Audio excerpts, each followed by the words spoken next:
David's mom, Gloria, wanted her son to have a corporate job, to climb the ladder and maybe change things. And the only way to do that is through a prestigious academy. So she does everything in her power, legal or not, in order to make sure that he can get an education and get ahead. David is actually quite talented, but talent isn't the way to get ahead in the academy. Instead, it is through your parents' established prestige. Without that, David never had a chance.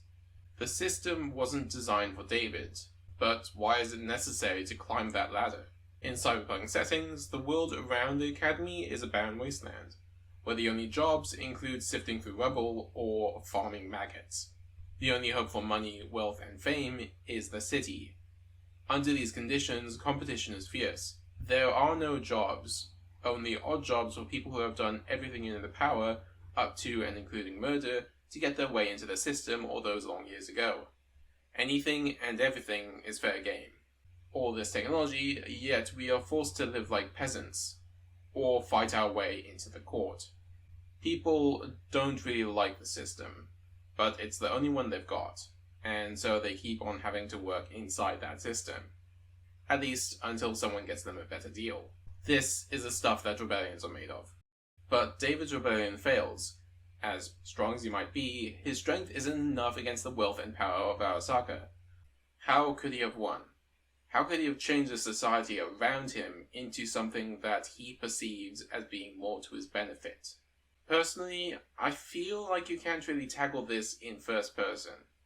As most cyberpunk titles are rooted in you being a rebel of the system, you can't turn around and try and get a proper understanding of the reason those systems exist, and hopefully how to change them. Instead, I suggest zooming out, to the point where each individual has to be simplified in order to even have a chance at understanding that many people. And to do that, we need to focus on an entirely different kind of game. Hey, buddies! Petit McWhiskey is a Civilization 6 Let's Player. He's not really a Let's Player in that his content is a lot more editing in favor of his quick, fast Irish commentating. It's kind of like a stream highlight, without the stream, allowing him to focus more on presentation and voice instead of someone who streams for 8 hours straight. It works for him, for sure. As a person, he's pretty normal. He's a humanist, and he takes his job as a YouTuber as seriously as he would any other job. In-game, he starts out as a pacifist and aims for those giga-yield tiles and districts. Of course, sometimes he finds a spot that is just too good not to forward settle. After the max-level AI declares war on him and razes his glorious city to the ground, there is only one way from here, though.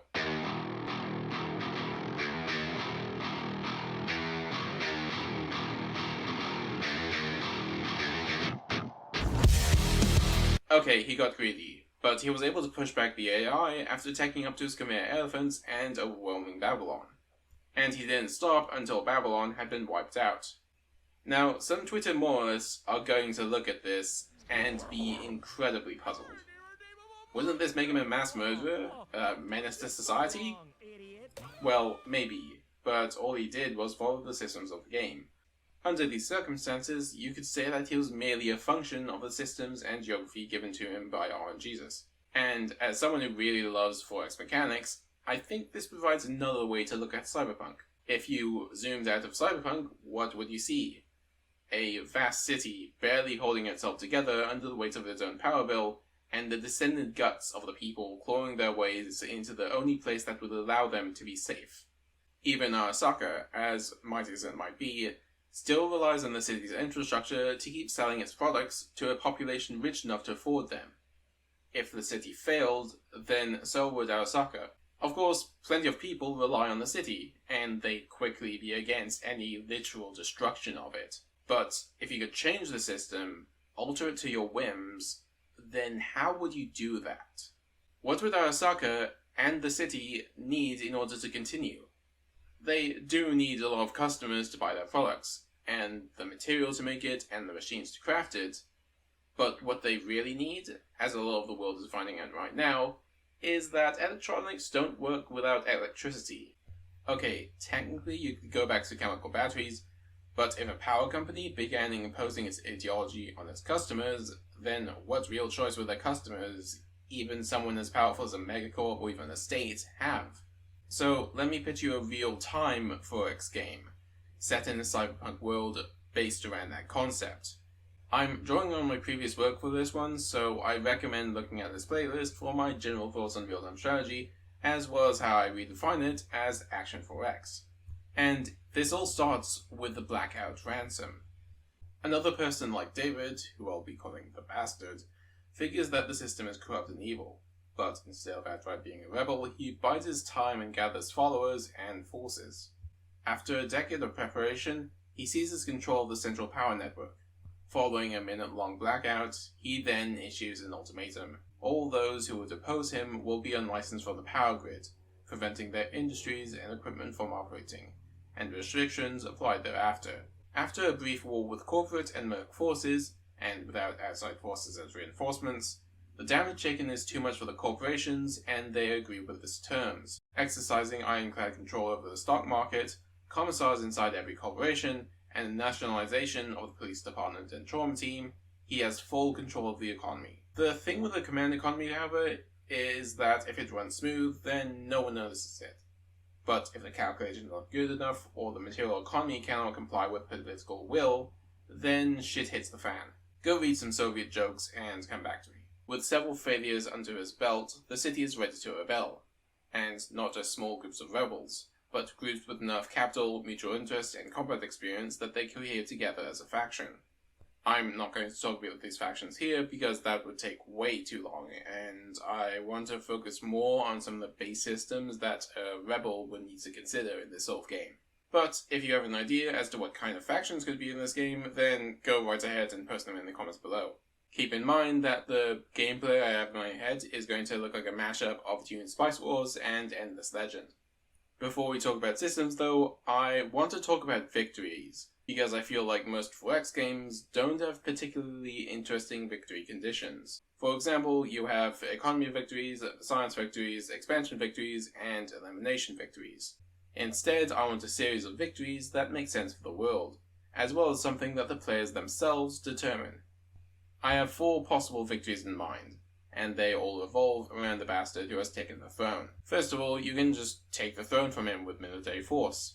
At the heart of the city lies the Great Reactor, and if you beat his armies and take it from him, then everyone else has to listen to you and your energy diplomacy. 2. Consumer monopoly. Every area on the map has its own population, and each of these populations have needs. They need food, civilian implants, and luxuries. These markets have since crashed in the bastard's command economy, but if someone were to return those markets to their former glory and maintain a monopoly over them, then the legitimacy might provoke enough popular support that people might just give you the throne. 3. Augment Ascension. Cyberpsychos have one mission in life, and that is to be the best. If you could produce the best, then you would have control of the best. Have one Cyberpsycho who's fully equipped with max level implants and tell them to take the throne. 4. Stability. The city has always been in turmoil and pain, so much so that everyone just accepts it as normal. Give them a moment of peace and clarity and tell them who is truly to blame for all of this. Okay, these are a lot of terms to throw around, so let's go through each of them. The first victory is very simple. Take the place of the bastard. Of course, militaries are expensive to run, and so you must build up an economy in order to have them in the first place. This is where the second victory comes in, consumer monopoly. Aside from building steel, which you'll need to build stuff, your basic economy revolves around making sure that people have things to eat, to consume. Although selling bread can only give so much money. Instead, you'll likely want to move up the value add, selling civilian implants to office workers and luxuries to socialites. However, civilian implants and luxuries split into 2 branches that you can specialize in. Luxuries, once you overproduce, begin to level up and begin to specialize into more complicated items for wealthier clients in more luxurious places, which also generates intel that you can use in a variety of operations. I'm taking inspiration from Dune Spice Wars here, but in their current iteration I definitely want sneakier options. An example from Villeneuve's movie is that instead of in the books where the carriole is late in picking the crawler up, the Harkonnens have actually sabotaged the carriole, which forces Lita and Paul to help the crawler workers. They don't have that in Dune Spice Wars, and I find that quite a letdown. Anyway, this is Cyberpunk, and there are plenty of ways that you can screw someone over, but some of the spicier ones will only be available if you have a Cyberpsycho with enough hacking power. For that, you will need the implants, which brings us on to our third victory condition, Augment Ascension. Like luxuries, civilian implants start to gain levels once they overproduce, and upgrade into implant labs. These labs produce random implants of their respective levels, which are then purchased by Cyberpsychos, the heroes of this theoretical game. If you're thinking that's not what a hero is, it is canonical inside the Endless Universe that you're hiring nanite augmented crackheads to rule your empire. These Cyberpsychos, who have mostly been captured and put on ice by police and trauma team, can be employed by you in order to manage specific industries, perform operations, or try and be a one-man army. Of course, they might not always come back, but if you invest in trauma team stocks, then they might be tempted to return them to you in the case of an accident. Trauma team does not, however, treat cyberpsychosis, which develops if the cyberpsychos aren't given enough rest after their implants have been used too long. All cyberpsychos would have a random trait that influences their behavior, with cyberpsychosis adding additional random traits that don't always work together. Or they do, depending on the RNG. In general though, cyberpsychosis is a dangerous gamble that you can stop by giving them a very long holiday. Anyway, cyberpsychos buy implants from the open market using the money that you pay them, and will always try to upgrade themselves. You can micromanage what implants they get, but that would mean buying the implants that you made off of the open market. Tier 4 and 5 implants are too dangerous to be put on the free market, and are stored in-house under lock and digital key. Someone else can also steal these though. Stability is an expansion victory with a twist. With the high amount of crime in the city and state funds running low, the police are woefully underfunded. Areas with high crime are significantly less efficient, and the enforcement resource is used to manage this. It is also used to expand out throughout the map, as well as pay upkeep on diplomatic treaties with other factions. Think Endless Influence meets Dune Authority. However, the Bastard also has his own enforcement that is trying to keep crime low. And if you actually reduce crime enough that he can actually use enforcement in diplomacy, you are quickly going to realize why I'm calling him the Bastard. The Bastard controls all power in the city, which you need in order to run your industries.